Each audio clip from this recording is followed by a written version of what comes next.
Hello, everybody. It's me, Hannah. I know I've been away for a while, like 2 weeks, but I've been very busy with work and dealing with a lot of stuff lately. So, excuse me. I had a cold for a couple days, but what I'm going to talk about today is the difference between shyness and selective mutism, because a lot of people don't know the difference and think I'm just shy, which I am, but I still have part of selective mutism. Like, it's like a diagnosis, really. It's like I wouldn't say a mental illness, but it's, I was diagnosed with it when I was very young. And then it can follow you through your lifetime. It won't, like, stick with you. I don't think it would stick with you your whole life unless you, like, get therapy or whatever and go to a speech therapist or a communication specialist, which I did when I was in middle. I didn't go to like middle school, elementary. It was a grade school, K-8. So up till 8th grade, I had one therapist, and then in ninth grade, I had another one in high school. So that was very interesting. But yeah, for shyness, um, the difference between those two, I would describe shyness as getting nervous talking to people. Like, you can talk to people, but you're just nervous, and like you get like a red face or like some people get a red face when they get nervous. I do too. Not all the time, but um, people can warm up to the situations that they're in and get over. Oh, sorry. I'm congested today. But people can get over it over time and overcome it when they're ready and talk to anybody with anxiety or shyness that they have. Anxiety comes with shyness, I would say. For me, it does come. My hand hurts. I don't know why. So I would say anxiety comes with the shyness people have. Um, I would really say, I don't know which one would come first, but they're like in the kind of in the same category. Um, the selective mutism, the difference from shyness is you are limited to talking to a certain amount of people. Like for me, when I was a kid having selective mutism, I only talked to my parents, my siblings, and my grandma, and sometimes my other grandma. But I still couldn't really talk with the rest of my family or any friends or especially not anybody in public. So that's really the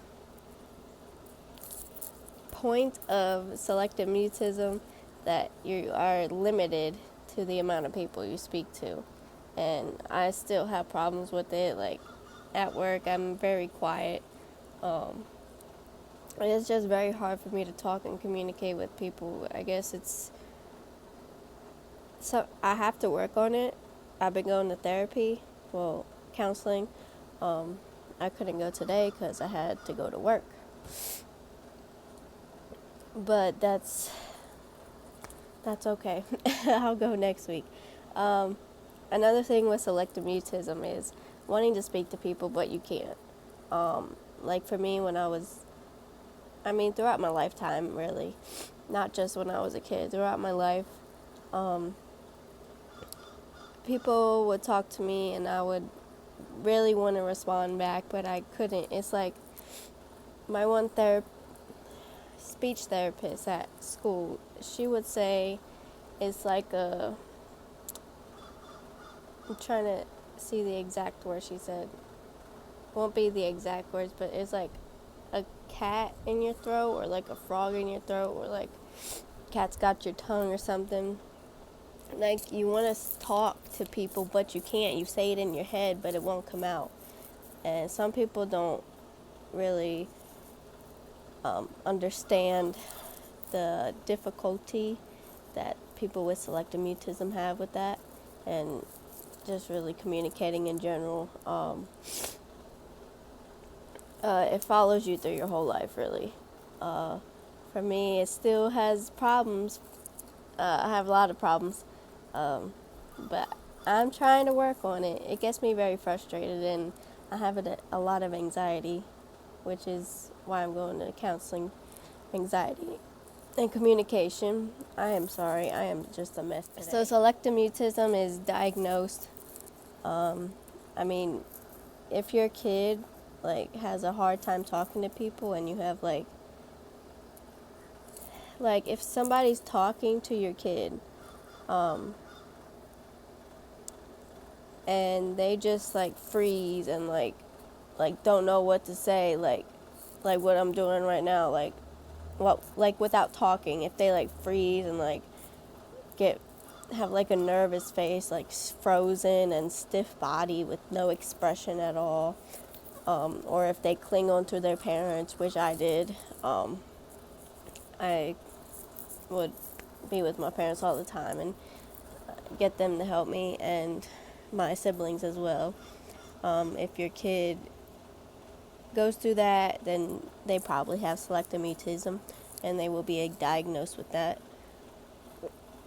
It is an anxiety disorder that is recommended to be treated, or else it won't get any better. Because if you don't treat it, then what's that going to do? It's not going to do nothing for your child or whoever's going through selective mutism at that time. Or if you don't get it treated, you probably won't be able to talk for probably your whole lifetime.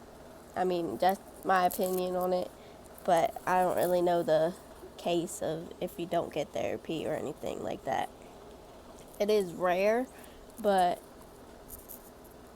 I don't know anybody that has selective mutism like I did. I know people are very shy.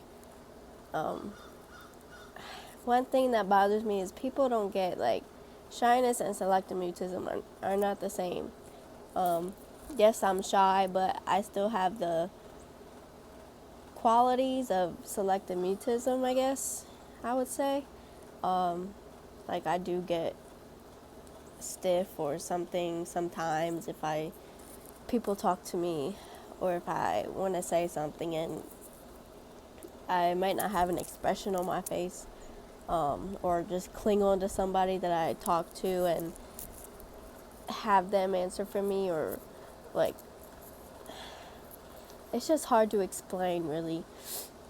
It's one of those things you can't really explain very far. For me, I talk very quietly, and my thinking process, I'm not going to say I don't really have one, but I do have a thinking process, but it's not much.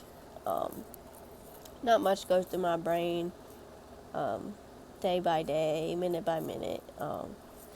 It's hard to think of things to come up with to talk about, or things to reply to somebody if they say something to you.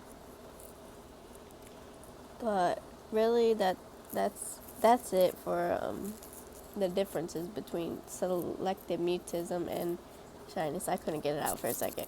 But yeah, that's today's video, and I hope you guys enjoyed it. I try not to like stop so much and say but yeah, blah, blah, blah. But I'm trying to get better at this thing. I am still stuffy, as you can tell. And if you want more videos, like this video and comment what you want me to share next. See, I did it again. But I will see you guys later.